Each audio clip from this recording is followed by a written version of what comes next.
Hey everybody, welcome to the Falcons Corner. Voice of the Falcons, Mike Rickert. Back with my co-host, back off the disabled list, Sports Information Director Chris Sawyer. Chris, welcome to the show. Glad you're feeling better. Glad to be back, Mike. Got to thank Eric for sitting in for me. Brought something back from Kansas. I don't know what it was, but it had me down a little bit. Yeah. Speaking of bringing things back from Kansas, we do have the runner-up trophy, but we still wish it was the big one. But welcome back. Yeah, it's great Eric to be did a back. good job filling He did in a for great you. job. Did a great job. Views were down a little bit. I don't want to say it was because of him, but we'll move on. Right. We'll move on. It's close to holiday season, Yes. so of course things are, I want to say slow, but not as high charged, as they could be here at the LAC. Still got some things going on, and again, we're up here. You never know what we're going to see here at the Perch. Exactly. We've got some softball going back here. And you know what? Coach Pittman asked me if they were in the way or they're going to interrupt, and I said, Coach, we at the corner face adversity all the That's time. right. So it's no problem. We could deal with it. Yes. It's fine. And we did win our first thing against a record company. We got unmuted on Facebook. That was so, good. Hopefully and that was everybody probably can go one back I and would see say our best Facebook Live performance It was. from out in It Kansas. was. So, we invite you to go back and listen to that first Facebook Live program. But let's get in quickly with what we got going on here. Women's basketball played 2 games this past week. Which was nice. Yeah, that's a first for them for a while. I mean, Yep. It's been once every week. They had one Tuesday and Thursday. Yep. Came in the week ranked number 7. Tough one against Mohawk, but pulled Yep. that out 82-86.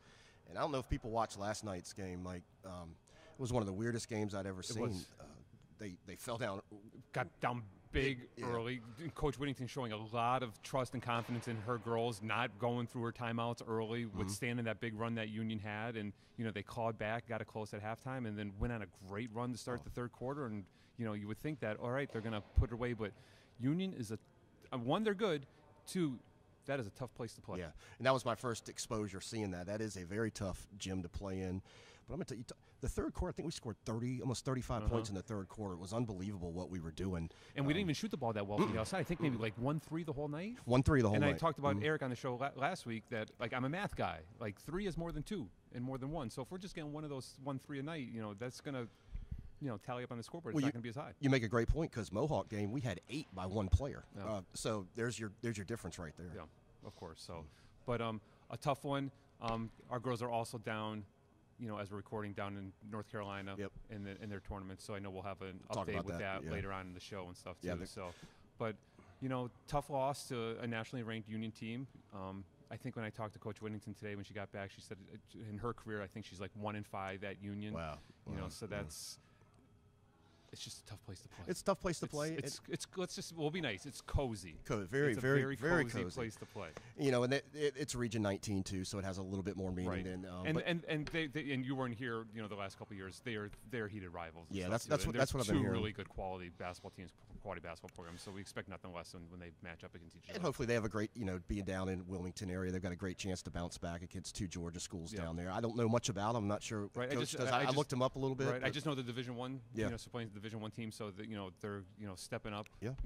A division. So it'll at least be a great experience for them, especially when it comes to region tournament time and hopefully national tournament time. Absolutely. And we'll have someone from the women's basketball program a little bit later. I think Kyla Smith is going to make her first appearance on the perch. I think it's our first women's basketball player we've had on the perch. Yeah, so she'll exciting. be the envy of all her teammates, She will I'm be. sure. She will be. And then we had a couple an e-sport event just the other day. We did. Too, right? We had, it's very interesting, a professional esports coach lives in Pennsylvania. All right. Coaches the Los Angeles Valiant.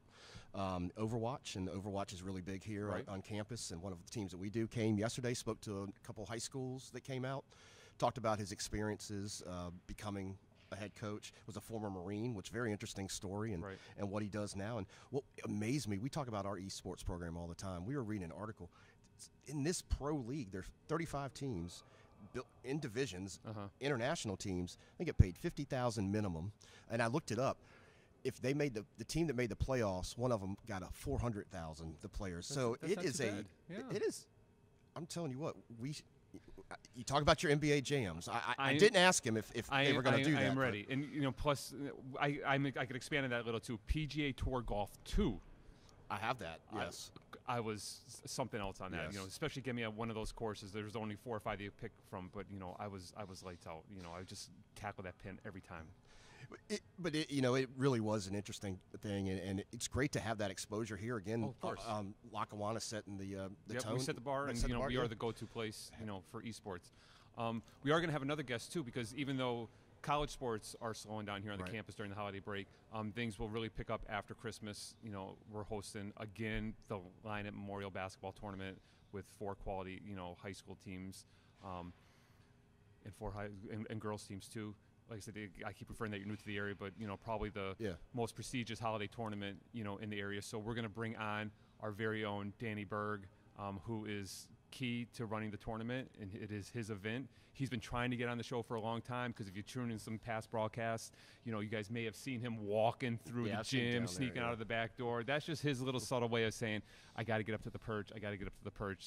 So we decided to have him here. He's going to talk a little bit of high school basketball with some of the teams that we have coming in here too. So still a lot of things going up. So stay tuned. We'll be back with Danny Berg, Kyla Smith women's basketball team, and we'll catch you soon.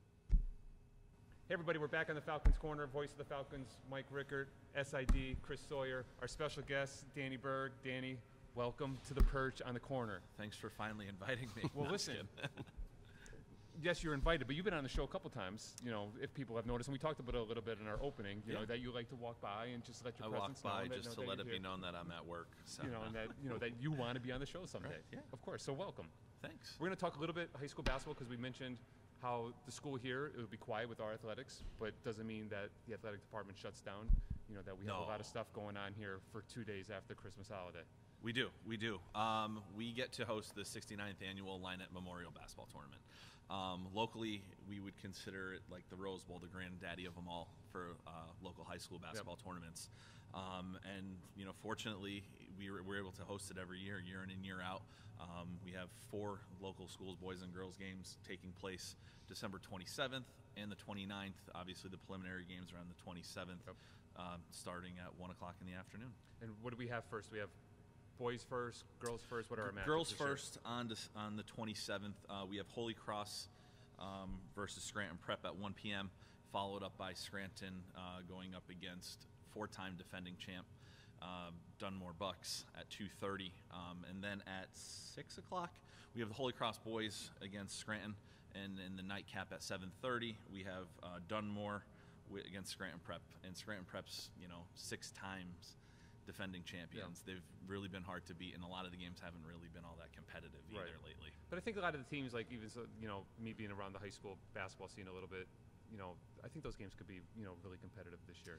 Yeah, just so looking at the first 2 weeks of the season, even Dunmore, early on, they traveled over to West Scranton in that early season victory. And Dunmore's head coach used to be our head coach here, Kevin Clark, so he's looking forward to coming back and being able to coach here. And he joked in his interview locally where he's the only member of the Clark family, which I think there's, 15 of them, maybe really 7 or 8, that hasn't won a Line at tournament title. So he's really looking forward to getting here, just like all the teams are, well, and for Holy Cross's girls, it's the second time that they've been here. Right. They've last year was their maiden voyage here, so they know what it's all about, seeing the big crowds. We can get 4,000 people in here, and if the weather cooperates, sometimes we do, depending on what the matchups are. And that's one thing is, like, people when they come here, you might want to come a little bit early, to make sure you get a seat, because, we do fill up the place. We do. Everybody, I grew up going to Valley View High School and played in the Toronas tournament, and then once I started working here, and when we brought it back to the student union from Scranton High, you really get a full appreciation as to, I wonder what it was like back 20 years ago when I was playing. I wish I could have played in front of crowds like this, filling up, all the balcony here. And believe it or not, even when I played high school basketball, I never had a chance to play in the Line of tournament here, but I did play in some big games in this building, in a full house, and it is a great experience for those kids to be on this floor in this building, especially with 4,000 or 5,000 plus people in here. Right, and there's just so much nostalgia with it, where you have generations. The Scranton Times does a great job of covering. I think it was last year or the year before, I can't remember, where it was a third generation boy playing in it, where his grandfather had won it, at Scranton Prep, and then just coming through. So there's just a lot of history with the building. There's a lot of history with the tournament itself. And like I said early on, it's kind of the granddaddy of them all, as we say it in local high school basketball. For someone who's new to this, the teams, you talk about the amount of crowd you get in here, but How do you go about selecting the teams? Is it different every year, or are they knocking down the door to try to get in the tournament? How does that work? The Scranton Times, the local newspaper, it's the Linett tournament and it's the Linett family. Okay. So it's gone through the years.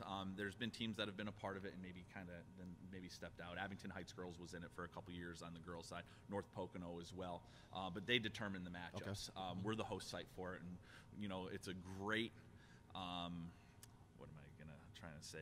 Team effort that we put together to put on such a great experience for the student athletes, the local community, and just having it in this venue is really what drives the public to want to be here. Yeah, and I think what really makes the tournament nice too is that it's usually the same 4 teams every year. Like even going back to 1991, 92 when I played in high school, it was always Scranton Prep was here. One of the the Scranton high schools were here. It was basically consistently in some way or another the same schools. The schools that are closest regionally to downtown Scranton or Scranton Prep's case in downtown Scranton. Yeah. And I'll be a little biased because of course my son plays at Riverside High School, and of course I think that they should be here playing in the Linett tournament. But the Taylor Lions Club tournament is a great showcase for Riverside High School basketball. And I know you mentioned West Scranton, so hopefully they'll face off in the West Scranton Go Vikes. But that is the 26th and 28th. So if anyone's looking to do anything, Taylor Lions Club tournament, Riverside High School too. It's great. It's in between the two dates here. It's perfect. And then the championship games are on the 29th, yep. and they'll have the consolation games for the boys and the girls in the afternoon. So the girls' consolation will be at 1 p.m. The boys' consolation will be at 2:30, and then in the nightcap, we'll open back the doors back up at 5 p.m. and we hope to get great championship crowds. 6 p.m. for the girls, 7:30 p.m. for the boys. So we're really looking forward to hosting and seeing a lot of familiar faces that you get to see around the holidays. Exactly, it's like the big reunion. One added thing is we're going to be live streaming on our channel too, so that helps that we're able to do that too. Yeah, we're very fortunate to a great partnership with the Linett tournament itself, where we're going to be able to live stream the championship contests on December 29th, and we're really looking forward to that. That's great. And one more thing, our second annual eSports Winter Open is going to be taking place on both dates, on the 27th and the 29th. Starting at 1 p.m. until 7:30 p.m. So once the doors open for the fans to come in, we'll have our esports coaches here, having sign-ups. We'll be able to, show off and showcase our facility down in Angeli Hall, where they'll have some prizes and they'll have some tournament winners, and you can just sign up when you show up at the door. And I would here. probably say recommend to anyone that wants to, do that, to get here early and sign up, because I know last year space was limited, and sign-ups went up really quickly, and we had to close that registration off. Right? Yeah, all of a sudden it sells out. They get their first 30, boom, down the hill, and then come back. But they do have a process in place where they're going to be able to bring some kids down back and forth, so that they have an opportunity to play some games and then come back up and check out the game here as well. Well, we mentioned the Coach Duda, that he was the all-time record leader so far on guests on the Falcons Corner, but I think if we add in this appearance here on the perch and all the times we see you in the background, you may be contending with him. Slow and steady wins the race. Thanks for coming on. Appreciate we'll get you on more often. We got a lot of things to talk about and stuff too. Appreciate having me on. Thanks, guys. Everybody stay tuned. We're going to be back with women's basketball player Kyla Smith. Take flight. Hey everybody, we're back in Falcons Corner. Voice of the Falcons, Mike Rickard. SID, Chris Sawyer. Special guest, women's basketball player Kyla Smith. Kyla, welcome to the show. Hi. Probably the most pressure you're going to have being on the perch is the sound check that we just did. So the rest of it is going to be a breeze. Thanks for joining us. No problem. How's your season going so far? Okay. It's good. I think it's going well. We're doing very good. We're working very hard. Now we had a tough matchup against Union. Yeah. Tough shooting night. Tell us what it's like playing in that little gym. It's pretty difficult because it's not a regular size gym, but we always make it work. I'm pretty sure we have a lot to work on, especially from last night and the way we played, but it's the beginning of the season. We're getting there. Does playing in a smaller gym, especially for you, because we talk about you on the show as being like a three-point threat and being that outside threat that expands the floor for us a little bit, does the size of the gym play into your mind at all, going in there saying, all right, I might have a tough time getting off some shots, or it might be a tough night for me, I might have to throw some other things into my game? Absolutely not, but sometimes everybody has a bad shooting game, so you just got to work through it. I'm working through it. I took the ball to the rack a couple times. It worked for me, so. We talked the other day about how you wish your dad was harder on you even during your really good games. Mm-hmm. Have you spoken to him lately? I speak to him. Is he still being kind, or is he being Yeah. harder on you like you're asking? It's like he gives me like the motivation I need, but like he never like, oh, it's not good enough. Like he's gonna be proud of me regardless. Right. So like it's good. every day. Which yeah. is good. Which is good. I know Yeah.